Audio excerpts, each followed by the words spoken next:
तो देखो sorry, electrochemical cell हमारा कंप्लीट हो गया था। आज हमें इलेक्ट्रोलिटिक सेल स्टार्ट करना है।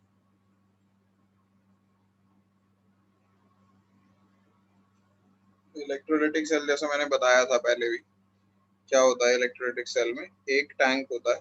ये मैं इंट्रोडक्शन से एक बार कॉपी कर रहा हूँ ये वाली चीज।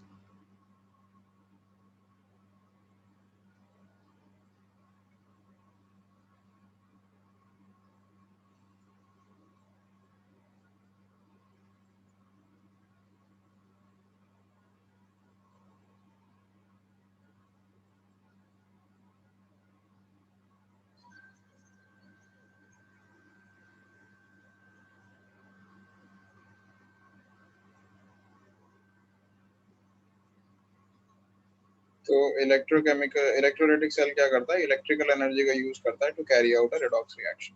ठीक है, इसमें भी एक कैथोड और एक एनोड होती है। कैथोड जो है positively charge, sorry negatively charge होती है, एनोड पॉजिटिवली चार्ज होती है। एनोड पे ऑक्सीडेशन होता है, कैथोड पे रिडक्शन होता है। ठीक है, अब इसमें फर्दर क्या समझना है आपको, इसके टाइप्स देखने हैं। तो what are the various types? तो पहला टाइप हो जाएगा active electrodes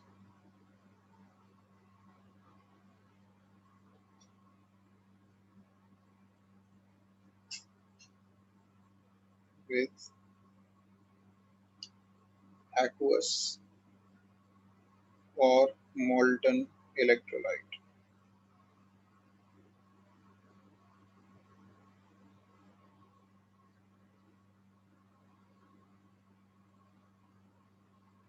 Aqueous electrode with active electrodes with aqueous or molten electrolyte. दूसरी कंडीशन है, एक्चुअली इसे ना नीचे शिफ्ट कर देता हूँ, bigger.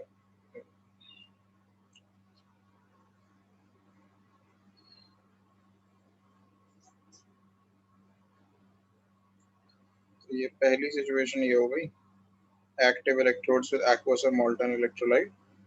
दूसरी कंडीशन हो गई inert electrodes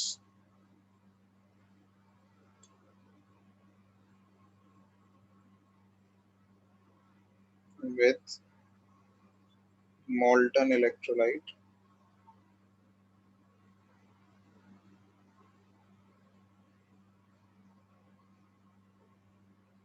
तीसरी कंडीशन जो एक्चुअली थोड़ी सी दोनों के कंपैरिजन में कॉम्प्लिकेटेड सिचुएशन होती है, वो है inert electrodes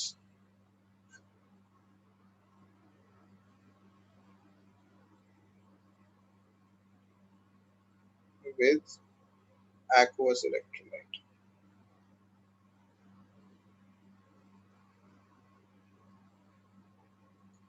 So there are three possible conditions. So these three possible conditions will give three different products of electrolysis. ठीक है, तो types on the basis of, मैं लिख देता हूँ किस basis पे, on the basis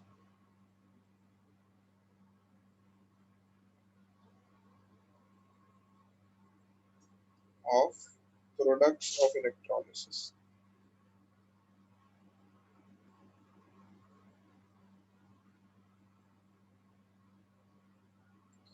कि इलेक्ट्रोलिसिस करने पे क्या प्रोडक्ट्स बनेंगे, उसके बेसिस पे हमने क्लासिफाई किया है। सबसे पहली कंडीशन को जरा देखो, एक्टिव इलेक्ट्रोड्स विद एक्वस और मोल्टन इलेक्ट्रोलाइट। अब मैंने दो वर्ड लिखे हैं, देखो इसमें लिखा है मैंने एक्टिव इलेक्ट्रोड और इन दोनों में लिखा है मैंने इनर्ट इलेक्ट्रोड। तो एक्टिव और इनर्ट इलेक्ट्रोड में क्या फर्क है? इनर्ट इलेक्ट्रोड का मतलब होता है electrode made out of a inert element, जैसे प्लैटिनम या गोल्ड की इलेक्ट्रोड बनी हुई है। ठीक है, एक्टिव इलेक्ट्रोड्स का मतलब होता है electrodes made out of any other element than gold और प्लैटिनम। ठीक है, कोई सा भी एलिमेंट जो रिएक्ट कर सकता है, गोल्ड और प्लैटिनम, इनर्ट एलिमेंट नहीं होना चाहिए बस। और विद एक्वस और मोल्टन इलेक्ट्रोलाइट, तो इसमें हम इलेक्ट्रोलाइट एक्वस भी ले सकते हैं, मोल्टन भी ले सकते हैं। तो मैं आपको कंडीशन दिखाता हूँ इसमें और क्या रिएक्शन होता है वो भी दिखाता हूँ। अगर मैं यहाँ पे एक टैंक लूँ, इसमें मैं एक्टिव इलेक्ट्रोड डाल रहा हूँ, फॉर एग्जाम्पल यहाँ मैं सिल्वर की इलेक्ट्रोड्स डाल रहा हूँ, किसी भी मेटल की ले सकता हूँ गोल्ड और प्लैटिनम के अलावा। Both electrodes are made out of silver AG, ठीक है। और इसके अंदर जो सॉल्ट ले रहा हूँ मैं वो भी सिल्वर का लूंगा। अच्छा, दोनों इलेक्ट्रोड सेम मटेरियल की भी हो सकती है, डिफरेंट मटेरियल की भी हो सकती है, बस एक्टिव मटेरियल होना चाहिए। मैं बताऊंगा क्या होगा। अभी मैं सेम मटेरियल की इलेक्ट्रोड ले रहा हूँ, फिर मैं डिफरेंट की लेके दिखाऊंगा। Positive negative, positive negative, switch लगा दिया यहाँ पे हमने और ये हो गया। I hope it's not too small. ऐसा करता हूँ पहले थोड़ा, I make it a little larger first, फिर बाद में इसे शॉर्ट स्मॉल कर दूंगा। तो अभी पहली वाली कंडीशन देख रहे हैं हम, ठीक है, दिस वन, क्योंकि हम ये वाली पहली कंडीशन कर रहे हैं। तो सिल्वर मेटल की इलेक्ट्रोड ले लिया आपने, और यहाँ पे इलेक्ट्रोलाइट में सोल्यूशन भी ले लेते हैं।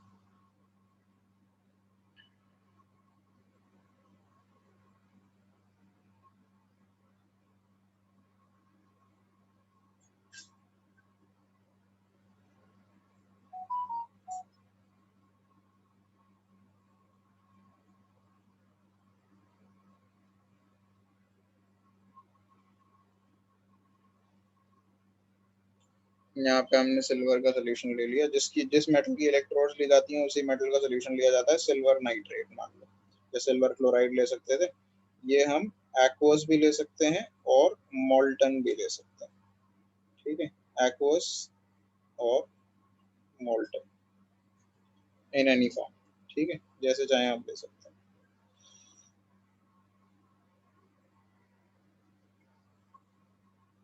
तो ये एक्वस या मोल्टन फॉर्म में हमने ले लिया। अब क्या होगा जब रिएक्शन होगा, ये है पॉजिटिवली चार्ज इलेक्ट्रोड और ये है नेगेटिवली चार्ज इलेक्ट्रोड। ये पॉजिटिव टर्मिनल से जुड़ी हुई है तो ये पॉजिटिवली चार्ज हो जाएगी इलेक्ट्रोड, पॉजिटिव टर्मिनल से जुड़ी हुई है ना बैटरी के, तो ये पॉजिटिवली चार्ज हो जाएगी। जो negative terminal of the battery से जुड़ी हुई है नेगेटिवली चार्ज हो जाएगी। पॉजिटिव चार्ज वाली को क्या बोला जाता है, एनोड, और नेगेटिव वाली को बोला जाता है कैथोड। उसमें उल्टा होता था, पॉजिटिव वाली जो है वो कैथोड होती थी, नेगेटिव एनोड होती थी। तो इसमें होता क्या है, देखो इलेक्ट्रॉन्स कैसे आएंगे, इलेक्ट्रॉन्स जो आएंगे वो तो क्या होते हैं, नेगेटिव वाले से निकलते हैं ना, तो इधर से इलेक्ट्रॉन आएंगे। अब जैसे इधर से इलेक्ट्रॉन आ रहे हैं तो सिल्वर इसमें कंटेनर में जो सिल्वर के आयंस होंगे, AgNO3 में Ag प्लस के आयंस होंगे, वो Ag प्लस के आयंस ऊपर से आते हुए इलेक्ट्रॉन्स को गेन करेंगे और इस वाली रॉड पे डिपॉजिट हो जाएंगे। तो एट कैथोड क्या रिएक्शन होगा, कैथोड पे silver ions in aqueous solution या मोल्टन जो भी होगा, सिल्वर आयंस लिख रहा हूँ मैं बस, एक्वस या मोल्टन नहीं लिख रहा, जो भी होगा उससे कोई फर्क नहीं पड़ता, ठीक है। अगर मोल्टन होगा तो लिक्विड लिख देना, एल लिख देना इसके ब्रैकेट में, लिक्विड सिल्वर आयंस अगर एक्वस सॉल्यूशन होगा तो AQ लिख देना।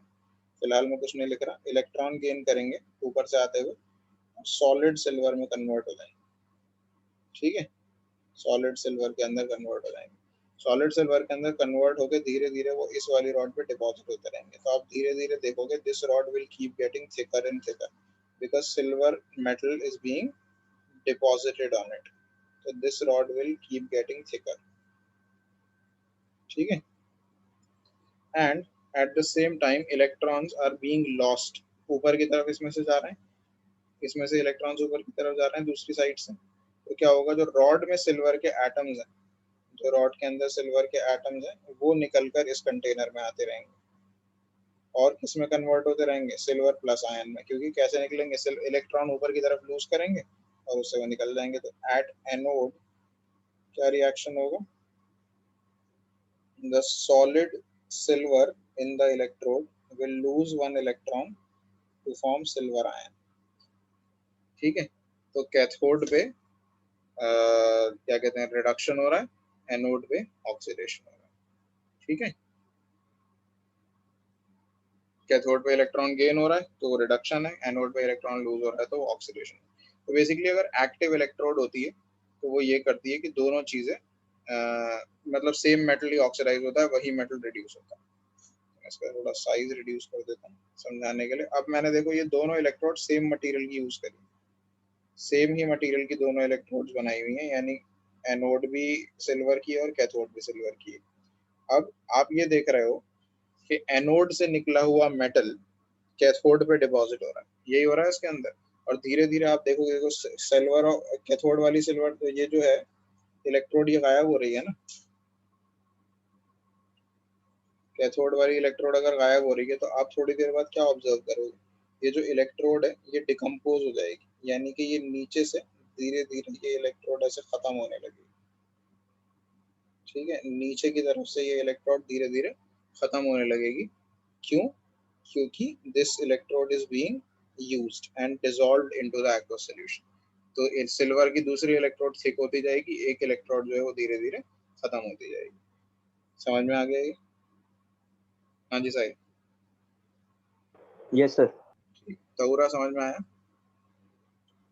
सही है तो एनोड से सर। जितनी हाँ डिप हुई हुई है ये Ag+ की, सिर्फ वही डिकम्पोज हाँ होगी। वही डिकम्पोज होगी, क्योंकि ऊपर वाली तो डिप नहीं है ना। वैसे जब हम एक्चुअल में रिएक्शन कराते हैं तो पूरी ही डिप करते हैं, यहाँ तो मैं समझाने के लिए आधी डिप कर रहा हूँ। जब एक्चुअल रिएक्शन कराया था तो पूरी की पूरी इलेक्ट्रोड ही डिप की जाती है।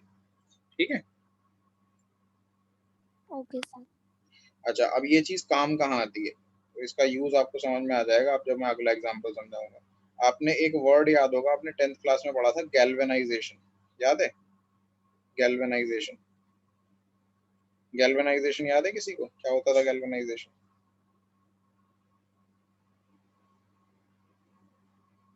सर जो जिंक चढ़ाते थे। Exactly, very good. तो जिंक की कोटिंग चढ़ाते थे किसके ऊपर? आयरन के ऊपर। रस्टिंग से बचाने के लिए आयरन को उसमें जिंक की कोटिंग चढ़ाते थे, है ना? ऐसा ही होता था। Yes sir. तो अब देखो वो कहाँ काम आता है, वो यही इसी इसी प्रिंसिपल को यूज करके हम जिंक के ऊपर जिंक की कोटिंग चढ़ा सकते हैं आयरन के ऊपर। तो एक इलेक्ट्रोड ये लिया हमने सोल्यूशन, हमें जिंक की कोटिंग चढ़ानी है ना, तो हम यहाँ पर जिंक सल्फेट का सोल्यूशन ले लेंगे सबसे पहले। जिंक सल्फेट या जिंक क्लोराइड, जिंक का सॉल्ट का एक्वस सोल्यूशन या मोल्टन सॉल्ट, कुछ भी ले सकते हैं। एक्वस लेते हैं क्योंकि मोल्टन सॉल्ट महंगा पड़ता है। मोल्टन सॉल्ट का मतलब क्या, उसे मेल्ट करने के लिए हीट लगानी पड़ेगी। अब हीट लगाओगे तो बिजली का खर्चा होगा, ठीक है, या आग जलाने के लिए कोल का खर्चा होगा। तो उसको बचाने के लिए हम क्या कर लेते हैं, मोल्टन सॉल्ट ले लेते हैं। तो सबसे पहले अगर हमें जिंक की कोटिंग चढ़ानी है तो जिंक सल्फेट का हम सॉल्ट ले लेंगे, यहाँ पे एक्वस लेते हैं नॉर्मली। मोल्टन भी ले सकते हैं, मोल्टन से भी रिएक्शन हो जाएगा, बट टू सेव एक्सपेंस हम मोल्टन वो लेते हैं। जो हमें जिंक चढ़ानी है ना कोटिंग, तो जिंक की इलेक्ट्रोड लेंगे एक, और किस पे चढ़ानी है, आयरन पे चढ़ानी है। मान लो आयरन का वो है एक, आयरन का एक बर्तन है, ठीक है, लेट्स से एक कुछ भी एक आर्टिकल है, ठीक है, ये आयरन का आर्टिकल है। इसको मैं ऐसे मूर्ति बना देता हूँ, जैसे मान लो एक वो है, मेटल की कोई स्टैचू है या कुछ है, कुछ भी है, कोई मूर्ति है, उसके ऊपर आपको चढ़ाना, ठीक है। ये एक आइडल है या कुछ ऐसा, जिसके ऊपर आपको कोटिंग चढ़ानी है, आयरन जिंक की कोटिंग चढ़ानी। तो इसको मैं बना देता हूँ, मान लो थोड़ा सा लाइट ग्रे कलर से बना देता हूँ, ये है। और जिंक को ना हम ऐसे पर्पल, वैसे तो जिंक का कुछ और कलर होता है, लेकिन मान लो हम इसे ऐसे पर्पल कलर दे देते हैं अगर, तो जिंक की कोटिंग चढ़ाने के बाद ऐसा पर्पल सा कोटिंग आ जाएगी इसके ऊपर, ठीक है। Just imagine something like that.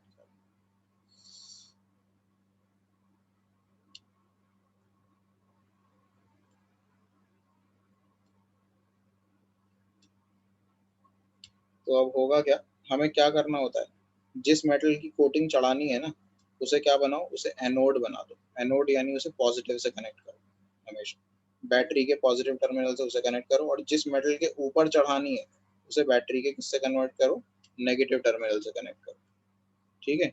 यानी कि जिस पे कोटिंग चढ़ानी है उसे बना दो कैथोड, और जिसकी कोटिंग चढ़ानी है, सॉरी, जिसकी कोटिंग चढ़ानी है उसे बना दो पॉजिटिव यानी एनोड। तो एनोड से इलेक्ट्रॉन लूज होता है, एनोड पे क्या होता है, ऑक्सीडेशन होता है। तो एट एनोड क्या होगा, जिंक जो होगा इलेक्ट्रोड में से वो निकल कर आएगा सोल्यूशन में, Zn2+ आयन बन के इलेक्ट्रॉन लूज करती होगी एनोड, यहाँ से इलेक्ट्रॉन ऊपर जाएंगे, इलेक्ट्रॉन निकल के ऊपर जाएंगे। तो जिंक जो है वो 2 इलेक्ट्रॉन एक बार में लूज करेगा, Zn will lose 2 electron. Solid zinc जो है वो 2 इलेक्ट्रॉन लूज करके एक्वस सोल्यूशन में आ जाएगा Zn2+ बना के, ठीक है। ये 2 इलेक्ट्रॉन जाएंगे दूसरी तरफ जाएंगे ये 2 इलेक्ट्रॉन यहाँ मैं 2 लिखने की जगह बस इलेक्ट्रॉन लिख रहा हूँ यहाँ पे, वैसे 2 इलेक्ट्रॉन एक बार में जाएंगे तो बहुत सारी बार होगा ना ये सेम चीज, तो सिर्फ हम इसलिए 2 इलेक्ट्रॉन नहीं लिख सकते कि बहुत सारे इलेक्ट्रॉन जाएंगे एक एक कर।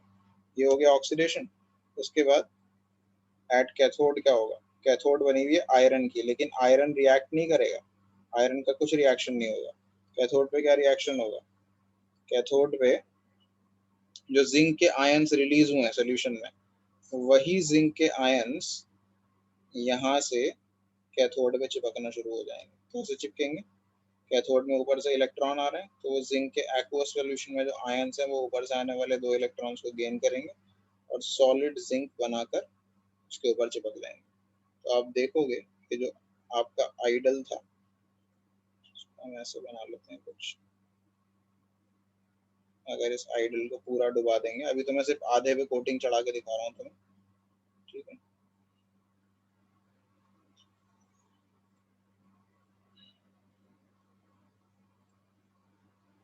ये कोई स्टैचू है या कुछ है, टॉय है, एनीथिंग जो आयरन का बना हुआ है, इसके ऊपर आपको कोटिंग चढ़ानी है। तो इस पे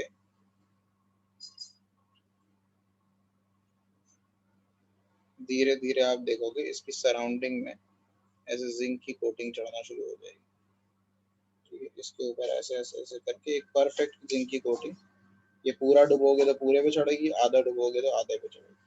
तो ऐसे करके धीरे धीरे आप देखेंगे इसके ऊपर जिंक की कोटिंग आ जाएगी। ये जो जिंक यहाँ पे था, ये जो जिंक था, इसकी कोटिंग इसके ऊपर चढ़ जाएगी। इसी तरीके से गैल्वेनाइजेशन किया जाता है, ठीक है। इलेक्ट्रोप्लेटिंग भी कहते हैं इस मेथड। तो galvanisation is done by electroplating. समझ में आया?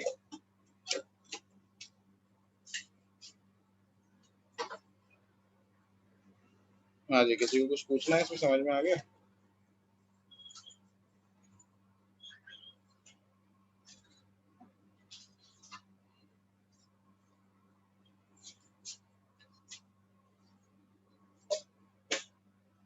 ठीक है। अच्छा, ये जो है ना इलेक्ट्रोलिटिक रिफाइनिंग में भी इस्तेमाल किया जाता है इस चीज को। तो बेसिकली ऐसे समझ लो कि ऊपर वाला जो मैंने दिखाया था सिल्वर वाला जो एग्जांपल दिखाया था, ये मान लो कि ये जो था ये इम्प्योर कॉपर था, इम्प्योर सिल्वर था। यहाँ पे जो मैंने एनोड ली थी ना, इसको मैं जूम कर देता हूँ जरा एक बार फिर से। ये जो एनोड पे था, ये मान लो ये impure, this was for example impure silver, ठीक है। एनोड पे इम्प्योर सिल्वर था आपका।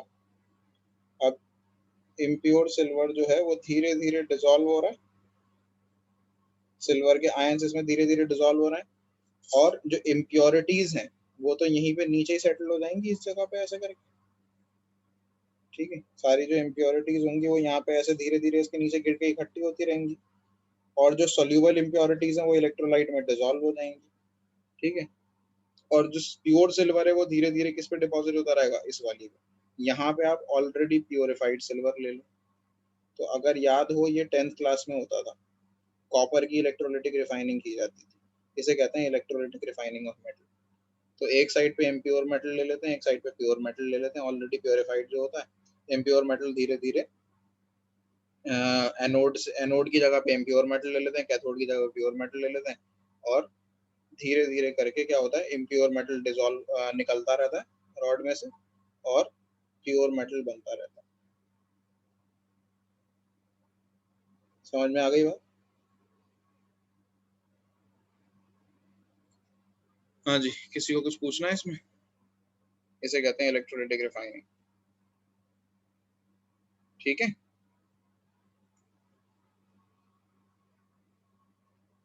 अब मैं यहाँ ना इन चीजों को उसमें कन्वर्ट कर रहा हूँ basically. Let me,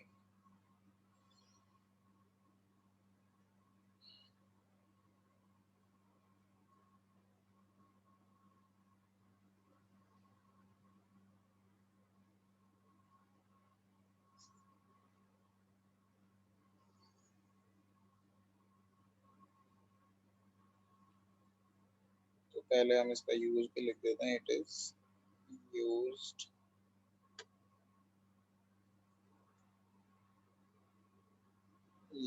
in first electrolytic refining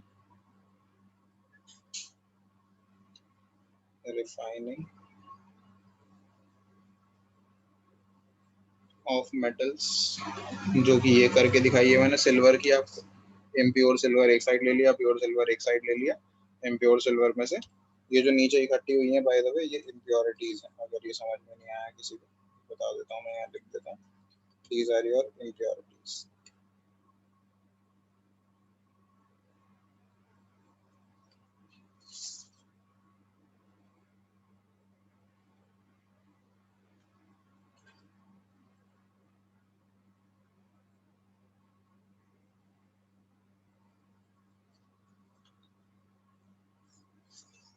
electrolytic refining of metals. और दूसरा एग्जांपल ये आ गया इसका, इलेक्ट्रोप्लेटिंग।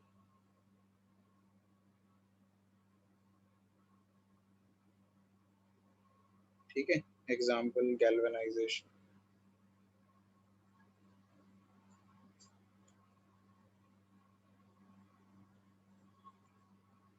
तो आई होप ये समझ में आ गया। किसी को कुछ पूछना है इसमें?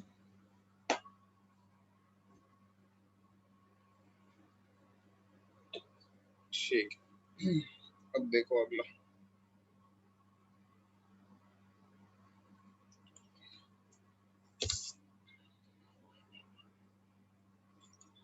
अगला वाला क्या बताया मैंने आपको, inert electrodes with molten electrolyte. ये भी बहुत सिंपल है, ये यूज किया जाता है सॉल्ट के प्योरिफिकेशन। जो ओशन समुद्र से निकलने वाले सॉल्ट्स हैं उनसे मेटल एक्सट्रैक्ट करने में यूज किया जाता है इस प्रोसेस। ठीक है, तो यहाँ पर हम इनर्ट इलेक्ट्रोड्स यूज कर रहे हैं पहली बार।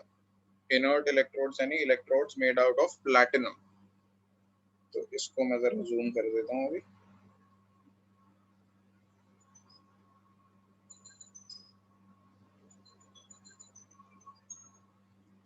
एक कंटेनर है, मोल्टन इलेक्ट्रोलाइट लेना है मुझे। तो मान लो यहाँ पे ले लेता हूँ मैं मोल्टन NaCl ले लेता हूँ।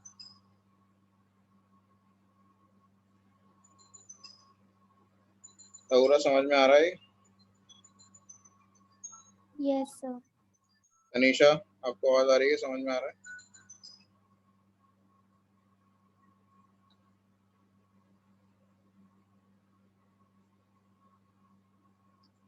यहाँ पे हमने ले लिया NaCl मोल्टन।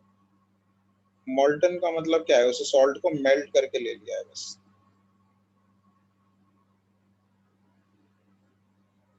ठीक है, पानी में डिसॉल्व करने की जगह उसको हमने मेल्ट कर दिया सॉल्ट। ये है मोल्टन का। पानी में डिसॉल्व करने से क्या फर्क पड़ेगा वो अभी समझ में आएगा जब हम ये एक्वा सोल्यूशन वाला अगला वाला करेंगे ना, तब आपको समझ में आएगा। अभी देखिए, अब इसके अंदर हमने क्या बोला है कि इसमें प्लैटिनम इलेक्ट्रोड्स डिप करेंगे, यानी electrodes made out of inert metal basically. Platinum की इलेक्ट्रोड्स या गोल्ड की भी कर सकते थे, फिलहाल हम प्लैटिनम की इलेक्ट्रोड्स यूज कर रहे हैं इसमें। इस बार दोनों इलेक्ट्रोड अलग अलग मटेरियल की नहीं हो सकती, दोनों ही इलेक्ट्रोड सेम मटेरियल प्लैटिनम की ही बनानी पड़ेगी। इसमें ऐसा नहीं कर सकते, हालांकि एक प्लैटिनम एक गोल्ड की बना सकते हैं, वो कोई दिक्कत नहीं है, लेकिन दोनों मेटल इनर्ट ही होने चाहिए। इसमें ऐसा नहीं हो सकता कि एक एक्टिव ले लो और एक इनर्ट ले लो। ठीक है, तो फिर कुछ और ही रिएक्शन हो जाएगा। लेकिन फिलहाल इस केस में हमने दोनों प्लैटिनम की इलेक्ट्रोड्स ले लिए हैं। एक को पॉजिटिव टर्मिनल से कनेक्ट कर दिया बैटरी के, एक को नेगेटिव टर्मिनल से कनेक्ट कर दिया। की लगा देते हैं यहाँ पे। तो एक हो जाएगी पॉजिटिवली चार्ज, एक हो जाएगी नेगेटिव। पॉजिटिव वाली को वही एनोड बोलेंगे, नेगेटिव वाली को वही कैथोड बोलेंगे। ठीक है, तो क्या रिएक्शन होगा, एनोड पे ऑक्सीडेशन, कैथोड पे रिडक्शन, अभी भी वैसा ही होगा। तो अभी NaCl जो आपने डाला है, आपको पता है इस NaCl के अंदर Na जो है वो प्लस होता है, Cl माइनस होता है। तो पॉजिटिवली चार्ज आयन जो है वो ऑब्वियसली एंड कैथोड पे अट्रैक्ट होगा, क्योंकि कैथोड जो है वो नेगेटिवली चार्ज है। तो Na plus ions will be attracted by this and Cl minus ions will be attracted by this. ठीक है, इसमें क्या हो रहा है, इसमें से इलेक्ट्रॉन नीचे आ रहे हैं, इसमें से इलेक्ट्रॉन ऊपर जा रहे हैं। तो हम पहले एनोड का रिएक्शन लिख लेते हैं। तो एट एनोड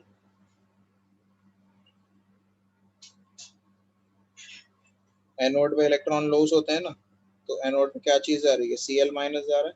Cl माइनस जो कि मॉल्टन फॉर्म में है, तो मैं इसे लिक्विड लिखूंगा। Cl minus which is in molten form liquid will lose electron to form Cl, one electron. लेकिन आपको पता है Cl एग्जिस्ट नहीं करता, Cl is a diatomic molecule, तो Cl2 बनेगा। और अगर Cl2 बनेगा तो इलेक्ट्रॉन भी कितने लूज होंगे, 2 ही लूज होंगे, और 2 ही क्लोराइड आयन आएंगे। ठीक है, इसके बाद कैथोड पे क्या रिएक्शन होगा, कैथोड पे सोडियम आयन जाएंगे, Na+ आयन जो कि लिक्विड स्टेट में, मॉल्टन है तो लिक्विड स्टेट लिखेंगे उनकी। ठीक है, एक्वस नहीं लिखेंगे, लिक्विड लिखेंगे। And they will gain electrons, जो ऊपर से इलेक्ट्रॉन आ रहा है उसे गेन करके सॉलिड सोडियम बना देंगे। ठीक है, अच्छा ऊपर बाय द वे जो क्लोरीन बनी थी वो गैस की फॉर्म में बनेगी, Cl2 is a gas, 2 electron याद। ठीक है, तो आप थोड़ी देर में देखोगे जो सोडियम डिपॉजिट हो रहा है वो सॉलिड सोडियम बनकर इसके ऊपर चिपकना शुरू हो जाएगा। तो धीरे धीरे ये वाली रॉड जो है इसके ऊपर सोडियम चिपकता हुआ दिखाई देगा। This is sodium. ठीक है, गेटिंग स्टक ऑनटू कैथोड। और जिसपे क्लोरीन चिपक रही है, क्लोरीन जा रही है, क्लोरीन क्योंकि गैस बना रही है तो इसके अराउंड आपको क्लोरीन गैस के बबल्स चिपकते हुए दिखाई देंगे। इस रॉड के ऊपर पूरी पे क्लोरीन गैस के बबल्स चिपकते हुए दिखाई देंगे।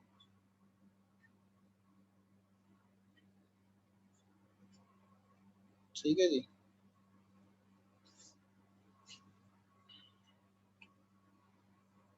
तो ये होगा रिएक्शन इसके ऊपर। अब आप कोई सा भी इसका इस्तेमाल कब किया जाता है, अब इसमें बेसिकली देख रहे हो, सोडियम मेटल एक्सट्रैक्ट कर लिया ना हमने, NaCl में से सोडियम मेटल अलग कर लिया। अगर हम कैथोड को बाहर निकालें और कैथोड के ऊपर, क्योंकि प्लैटिनम है, अब सोडियम मेटल उससे रिएक्ट थोड़ी हुआ, सिर्फ चिपक गया है उसके ऊपर, क्योंकि प्लैटिनम से रिएक्शन थोड़ी हुआ है यहाँ पे। तो अगर आप इसको खुरच दोगे, सिर्फ स्क्रैच करोगे, तो सोडियम मेटल जो भी चिपका है रॉड के ऊपर वो सारा उखड़ जाएगा। ठीक है, तो धीरे धीरे करके आप सारा सोडियम मेटल इस रॉड के ऊपर से उखाड़ सकते हो और आपको प्योर सोडियम मिल जाएगा। तो this is used for extraction of metal from their molten salts। ठीक है, ये भी लिख देता हूँ मैं। This is used for extraction of metals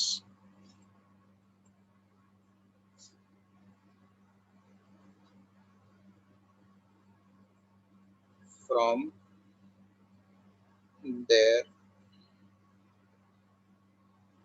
molten salts।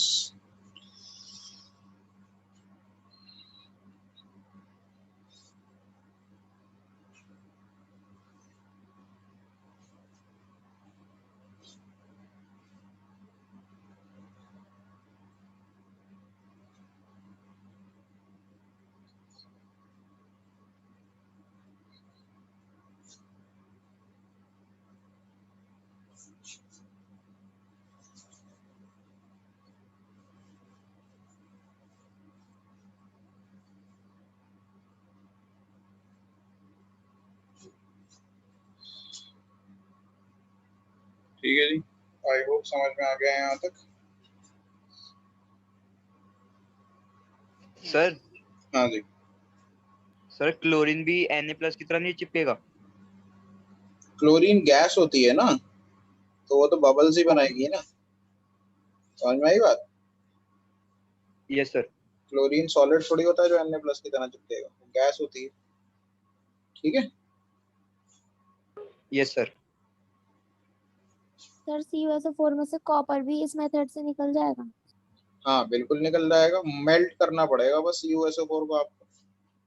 सारी चीजें मेल्ट करके डालनी पड़ेंगी, सॉल्यूशन बना के नहीं डाल सकते, बस इतना ध्यान रखना। ठीक है, किसी भी आयोनिक सॉल्ट से उसका ओके सर। मेटल निकाला जा सकता है इसी तरीके से, किसी भी आयोनिक सॉल्ट से। ठीक है, क्लियर है। Yes sir. अब देखिए इनर्ट इलेक्ट्रोड्स को किस तरीके से किया जाता है।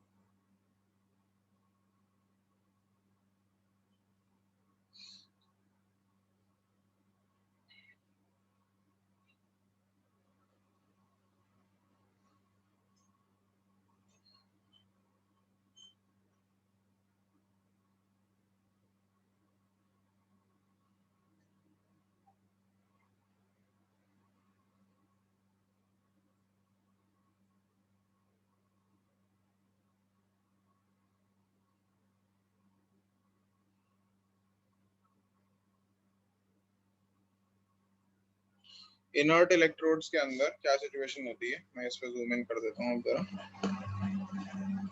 इनर्ट इलेक्ट्रोड्स अगर एक्वस इलेक्ट्रोलाइट के साथ आ जाए ना, यही चीज एक्चुअली समझने वाली है इस पूरे में, यही थोड़ा सा मुश्किल है, बाकी तो आसान है।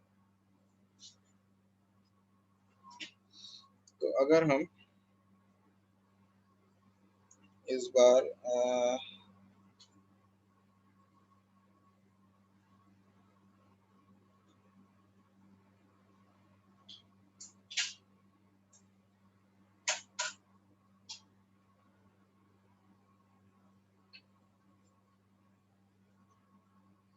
NaCl ही ले लेते हैं, बुक वाला एग्जांपल है, इसमें हालांकि एक एक्सेप्शन है और मुझे एक्सेप्शन कराना नहीं चाहिए शुरू में, लेकिन इस बार एक्वस सॉल्यूशन ले रहा हूँ, ठीक है, NaCl का ही एक्वस सॉल्यूशन ले रहा हूँ। तो इस बार भी Na प्लस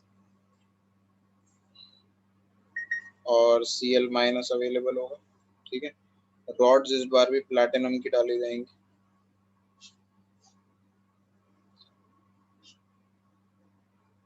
लेकिन एक चीज और होगी इसमें, क्योंकि मैंने एक्वस सॉल्यूशन लिया है तो H प्लस और OH माइनस आयंस होंगे कि नहीं होंगे? देखो सोच के बताओ, सिंपल सा रीजन है ना जी। साहिल, समझ में आ रही है बात? सर एक बार रिपीट कर दीजिए। मैं कह रहा हूँ अगर NaCl का एक्वस सॉल्यूशन लेंगे तो H प्लस और OH माइनस आयंस भी तो होंगे कि यस नहीं? सर। तो अब अगर मैं इस रॉड को कनेक्ट करता हूँ वायर से, पॉजिटिव नेगेटिव पॉजिटिव नेगेटिव, ये स्विच आ गया,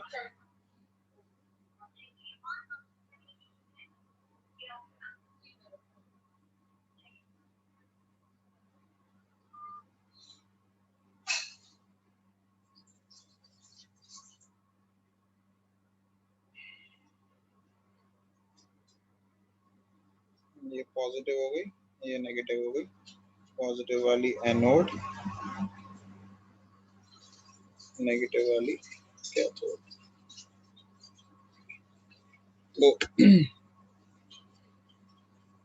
पॉजिटिव वेव क्या बताया था मैंने, कंपटीशन कैसे होता है, पॉजिटिव नेगेटिव वाली पे Na प्लस जाके चिपकने की कोशिश करेगा, लेकिन Na प्लस को कंपटीशन देने के लिए H प्लस आयंस भी आ जाएंगे, है ना, क्योंकि सिर्फ Na प्लस ही पॉजिटिवली चार्ज आयन थोड़ी है, H प्लस आयंस भी है। तो Na प्लस आयंस चिपकेंगे इस पे या H प्लस आयंस चिपकेंगे, कंपटीशन हो जाएगा इन दोनों के बीच में। सिमिलरली इस वाली इलेक्ट्रोड पे Cl माइनस आयंस चिपकेंगे या OH माइनस आयंस चिपकेंगे, इन दोनों के बीच में कंपटीशन हो जाएगा, ठीक है। तो अब इस कंपटीशन के अंदर कौन बेटर है, यानी कैथोड पे किसका